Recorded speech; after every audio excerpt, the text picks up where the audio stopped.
अस्सलाम वालेकुम। जी वालेकुम सलाम। आप कहाँ से हैं? मेरा ताल्लुक़ बलूचिस्तान से है और मैं एक बलूची हूँ। जी, और आप कहाँ से हैं? जी मेरा ताल्लुक़ सिंध से है और मैं सिंधी हूँ।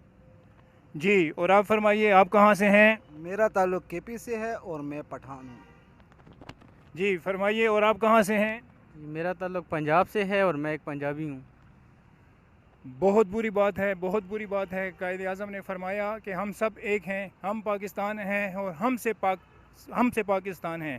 तो आओ आज हाथों पे हाथ रख के ये अहद करें कि हम सब एक हैं, हम सब एक पाकिस्तानी हैं। एक है, हम सब एक हैं, हम सब एक हैं। पाकिस्तान जिंदाबाद। पाकिस्तान। इन उंगलियों की अपनी कोई हैसियत नहीं होती, लेकिन जब ये इकट्ठी होकर एक मुक्का बन जाती हैं तो फिर एक दुश्मन का मुंह तोड़ने के लिए काफ़ी होती हैं। इस परचम के साए तले हम एक हैं, हम एक हैं।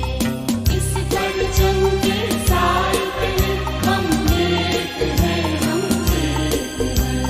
सांझी अपनी खुशियाँ हो, सांझी अपनी खुशियाँ और हम एक हैं, हम एक हैं।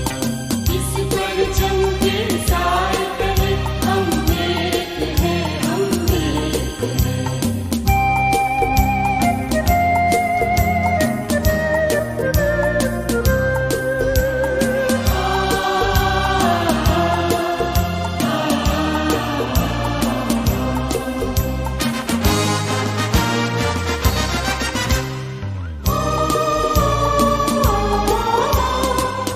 एक चमन